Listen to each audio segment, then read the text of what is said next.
ओम शांति। 4 जुलाई 2023 के ईश्वरीय महावाक्य। पहले सुनते हैं मुरली के मुख्य पॉइंट्स। बाबा ने कहा, अभी तुम्हारे सामने एक तो है विकारों का बंधन और दूसरा है कर्म बंधन। इनसे छूटने के लिए श्रीमत पर चलना पड़े। एकांत में बैठ शिव बाबा को याद करो और बुद्धि में स्वदर्शन चक्र भी चलता रहे।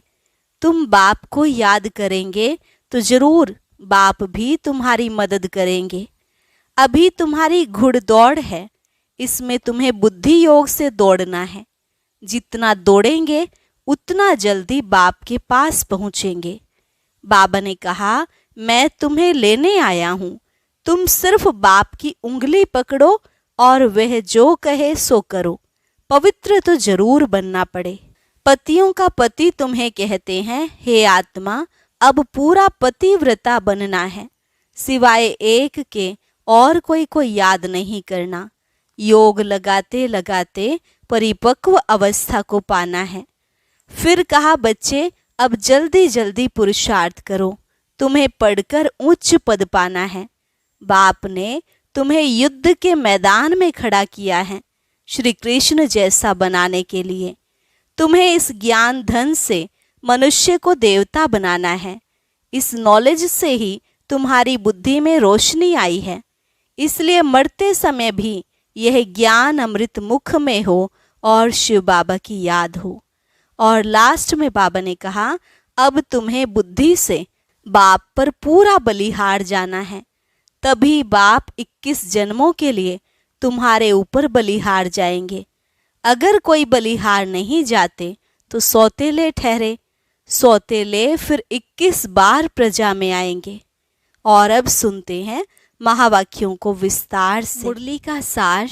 मीठे बच्चे, भोलानाथ बाबा आए हैं भक्तों को भक्ति का फल देने, उन्हें अगम निगम का भेद सुनाकर मुक्ति जीवन मुक्ति का वर्षा देने। प्रश्न, 21 जन्मों के लिए राजाई पद की प्राप्ति किन बच्चों को होती है? प्रजा में कौन जाते हैं? उत्तर, जो मातेले बन बाप पर पूरा पूरा बलिहार जाते हैं उन्हें राजाई पद प्राप्त होता है। और जो सौतेले हैं, बलिहार नहीं जाते हैं, वो 21 जन्म ही प्रजा में चले जाते हैं। तुम श्रीमत पर चल अपने ही योग बल से राजाई का तिलक लेते हो। यहाँ हथियार आदि की बात नहीं, तुम्हें बुद्धि योग बल से माया जीत जगत जीत बनना है। गीत, भोलेनाथ से निराला कोई और नहीं। ओम शांति। देखो क्या कहते हैं, भक्तों की रक्षा करने वाला। तो जरूर भक्त कोई आफत में आए हुए हैं, भक्तों का रखवाला। रक्षा किसकी होती है? जो आफत में फंसा हुआ है। इन भक्तों का रक्षक शिव बाबा है। भक्तों को भक्ति का फल जरूर मिलता है। मेहनत तो करते हैं ना, कायदा रहता है, पुरुषार्थ से प्रारब्ध मिलती है। अब इस दुनिया में पुरुषार्थ कराने वाले सब हैं आसुरी संप्रदाय। वास्तव में पुरुषार्थ कराने वाला चाहिए कोई अच्छा। सच्चा पुरुषार्थ सिर्फ एक भोलानाथ बाप ही कराते हैं। जिस्मानी लौकिक माँ बाप, टीचर सभी हद का पुरुषार्थ कराते हैं। बेहद की नॉलेज कोई दे न सके। भल कोई बैरिस्टर जज बनेंगे, फिर दूसरे जन्म में नए सिर पुरुषार्थ करना पड़े। बैरिस्टर तो कायम नहीं रहेंगे, प्रारब्ध तो कुछ बनी नहीं। गुरु भी करके कुछ सिखलाते हैं, शास्त्र सुनाते हैं, परंतु वह भी अल्पकाल का सुख मिला। प्रारब्ध तो कुछ बनी नहीं, फिर दूसरे जन्म में गुरु करना पड़े। यह भोलानाथ है सतगुरु। सतगुरु हमेशा सत्य ही बोलता है, वही आकर सत्य कथा सुनाते हैं। यह है सतगुरु की मत, जिससे मुक्ति जीवन मुक्ति मिलती है। यह है नर को नारायण बनाने की मत। भोलानाथ अगम निगम आदि मध्य अंत का राज बैठ बताते हैं। और कोई मुक्ति धाम जीवन मुक्ति धाम स्वर्ग को जानते ही नहीं। मुक्ति धाम का मालिक है परम पिता परमात्मा जो परम धाम में रहने वाला है। अब बच्चों को मत मिलती है। बाबा ने बार बार समझाया है कि यह बाप टीचर गुरु है। श्री कृष्ण को बाप टीचर सतगुरु कोई नहीं कहेंगे। अब बाबा जबकि सच्चा रास्ता बताते हैं तो फिर झूठा छोड़ देना चाहिए। गुरु शुरू हुए हैं द्वापर से। सतयुग त्रेता में गुरु होते नहीं। माता गुरु ने ज्ञान अमृत पिलाए, स्वर्ग बनाया, फिर वहां गुरु की दरकार नहीं। अब देखो तुम बच्चों को कितनी अच्छी मत देता हूं। सबको युद्ध के मैदान में बाबा ने खड़ा किया है कि 5 विकारों पर जीत पहनो और फिर ऐसे श्री कृष्ण समान देवता बनो। हम जानते हैं यह श्री कृष्ण माया जीत बन जगत जीत अर्थात जगत का प्रिंस बना। श्री कृष्ण का चित्र हाथ में उठाए समझना। तुम बच्चियां जानती हो कि हम युद्ध के मैदान पर हैं। माया जीत जगत जीत बनना है। जैसे श्री कृष्ण जो फिर श्री नारायण बना, फिर उनके साथ और भी सारी राजधानी थी, तो वे सब जरूर युद्ध के मैदान में होंगे जो माया पर जीत पाते होंगे। 5000 वर्ष पहले यह श्री कृष्ण भी अपने अंतिम जन्म में युद्ध के मैदान में थे। वैसे अब यह भी युद्ध के मैदान में है। तुम भी युद्ध के मैदान में हो। 5 विकारों पर जीत पाकर तुमको यह बनना है। इसको कहा जाता है नारायणी नशा। माया जीत जगत जीत बनना है। कितनी सहज बात है। सिर्फ एक द्रौपदी तो नहीं थी, सब माताएं द्रौपदियां हैं। सबको सतयुग में नग्न होने से बचाते हैं। वहां कोई विकार में नहीं जाते। कहेंगे भला तब बच्चे कैसे पैदा होंगे? अरे वह तो पवित्र दुनिया है। तुम सन्यासी लोग घर बार छोड़ते हो तो फिर दुनिया खत्म हो जाती है क्या? दुनिया तो बढ़ती जाती। सन्यासी जानते हैं पवित्रता अच्छी है। विकारों का सन्यास तो अच्छा है। सन्यास करने वालों को सन्यास न करने वाले माथा टेक गुरु बनाते हैं। उस सच्चे सत्य गुरु द्वारा यह माताएं गुरु बनती हैं, जिन्हों की ही विजय माला बनी हुई है। बाबा कहते हैं बच्चे तुम पढ़कर पद पाओ। अब बाप ने युद्ध के मैदान में खड़ा किया है श्री कृष्ण जैसा बनाने के लिए। उनकी सारी राजधानी है। प्रिंस प्रिंसेस तो होंगे ना। अभी तो न राजा महाराजा कहला सकते न प्रिंस प्रिंसेस। अब तुमको बाप की दैवी मत मिलती है। अब माताओं को ज्ञान कलश मिला है। यह बच्चियां अमृत पिलाए असुरों को देवता बनाती हैं। देवताएं पुरानी दुनिया पर थोड़े ही राज्य करेंगे। नई दुनिया भी बन रही है। तो बच्चे अब जल्दी जल्दी करो। एक तो है विकारों का बंधन, दूसरा फिर है कर्म बंधन। उनसे छूटने लिए श्रीमत पर चलना पड़े। बाबा कहते हैं मुझे याद कर अशरीरी बनो। ऐसे नहीं कि आत्मा परमात्मा में मिल एक हो जाती है। न कोई ज्योति ज्योत समाया है न समाने ही है। आत्मा समा जाए तो जड़ हो जाए। अब आत्मा तो अविनाशी है, शरीर को विनाशी कहा जाता है। आत्मा मेरे साथ योग लगाकर पवित्र बनती है, फिर शरीर भी पवित्र मिलेगा। आत्मा पवित्र हो जाएगी तो फिर यह शरीर खलास हो जाएगा। फिर पवित्र तत्वों से पवित्र शरीर बनेंगे। अब यह शरीर पूजन लायक नहीं बनते। पूज्य तो सिर्फ देवताएं ही हैं। उन पर फूल चढ़ा सकते हैं। उन्हों को श्री श्री अर्थात श्रेष्ठ ते श्रेष्ठ कहा जाता है। श्री श्री 2 बार क्यों कहते हैं? क्योंकि सूर्यवंशी लक्ष्मी नारायण हैं ऊंच ते ऊंच। उनकी आत्मा और शरीर दोनों पवित्र हैं। उन्हों को 16 कला संपूर्ण कहेंगे। चंद्रवंशी हैं 14 कला, तो चंद्रवंशी को सिर्फ श्री कहेंगे। लक्ष्मी नारायण को उच्च टाइटल मिलता है श्री श्री लक्ष्मी श्री श्री नारायण। वह हैं महाराजा महारानी और राम सीता हैं राजा रानी। नंबरवार जो जैसा बनता है उनको ऐसा टाइटल मिलता है। यहाँ भी महाराजाएं और राजाएं हैं। बड़े को महाराजा कहा जाता है। राजाएं महाराजाओं के आगे सिर झुकाएंगे। महाराजा पहले है, राजा पीछे है। तो अब श्रीमत पर चलना है। श्री श्री जगत गुरु रुद्रमाला है ना।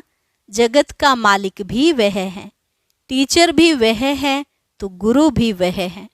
ऐसे बाबा को याद करना पड़े। कहते हैं बंधन है कोई छुड़ावे, तोते का मिसाल। अरे भगवान कहते हैं अब मैं तुमको लेने आया हूँ, तुम सिर्फ उंगली पकड़ो। वह जो कहे सो करो, पवित्र तो जरूर बनना पड़े। इस कब्रिस्तान को क्या याद करना है। रहना भले यहाँ है, परंतु सिर्फ बुद्धि योग वहाँ लगाना है। इसको कहा जाता है शांति धाम, सुख धाम को याद करना। नष्टो मोहा भी बनना है।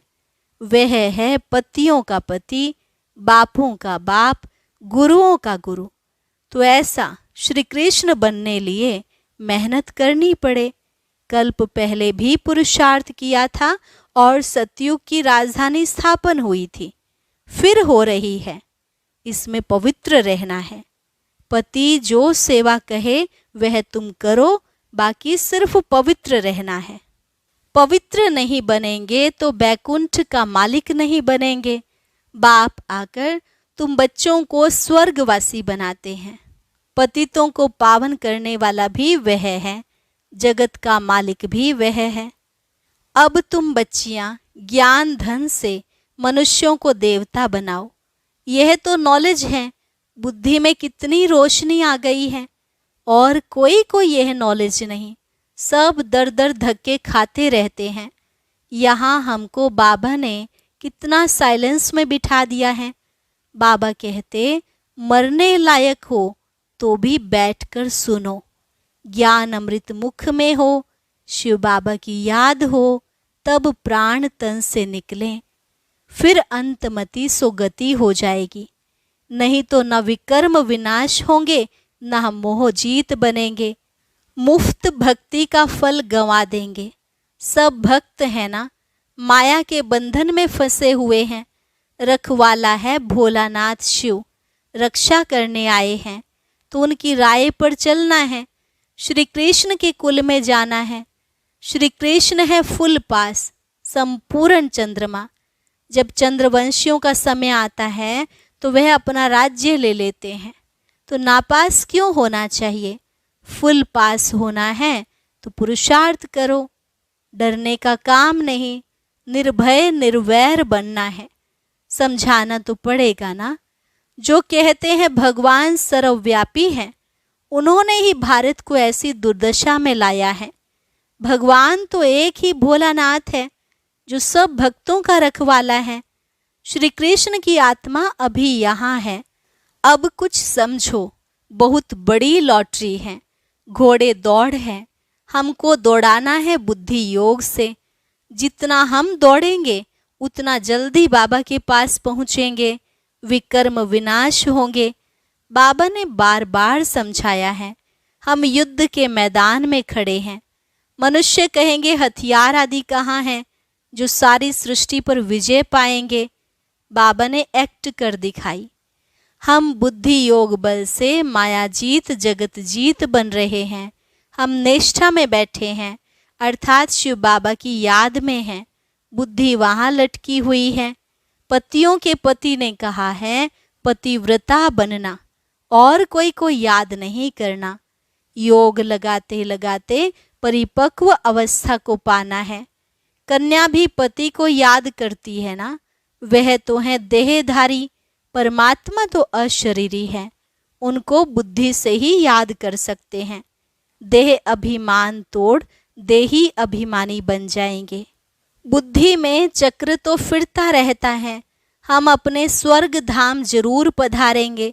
सूर्यवंशी चंद्रवंशी, फिर वैश्य शूद्रवंशी बनेंगे। फिर बाबा आकर शूद्र से ब्राह्मण बनाएंगे। ऐसे ऐसे अपने से बात करनी है। बच्चे लोग बगीचों में जाकर पढ़ते हैं तुम भी एकांत में बैठ शिव बाबा को याद करो।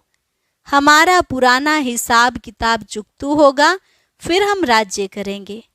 अभी हम युद्ध के मैदान में हैं, फिर हम भारत पर अटल अखंड सुख शांति का राज्य करेंगे।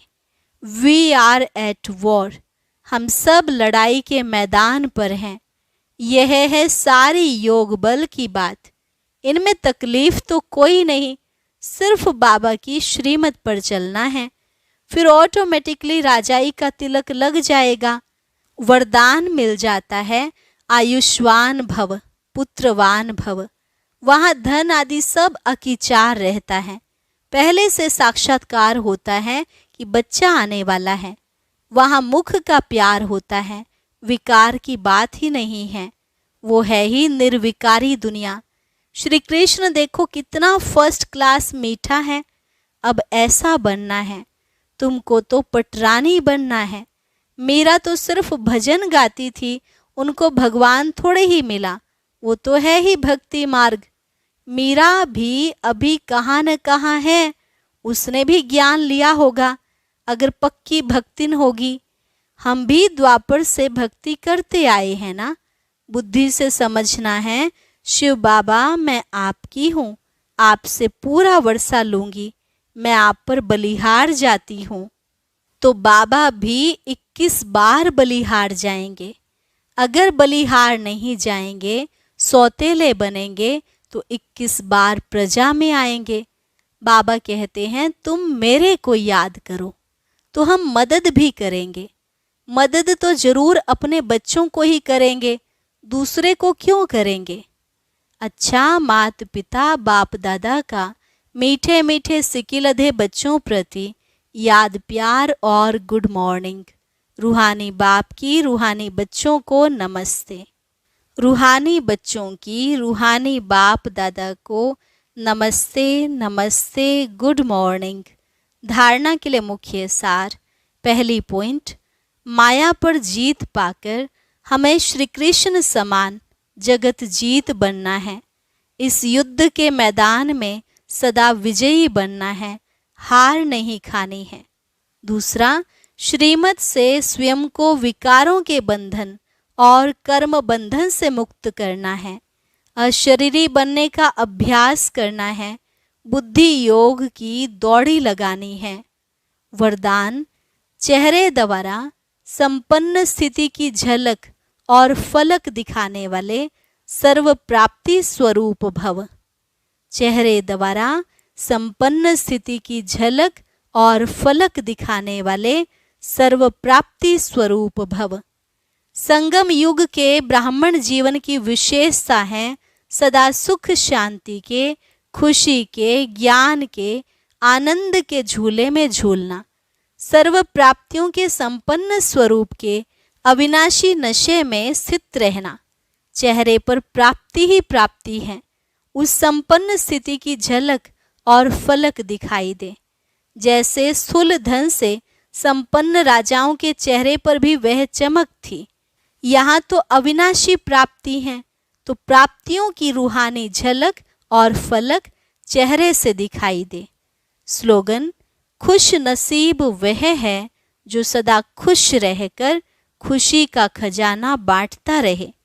खुश नसीब वह है जो सदा खुश रहकर खुशी का खजाना बांटता रहे। अच्छा, ओम शांति। अब सुनते हैं आज का अव्यक्त ज्ञान मोती। इसके लिए ऊपर दिए गए बॉक्स पर क्लिक करें।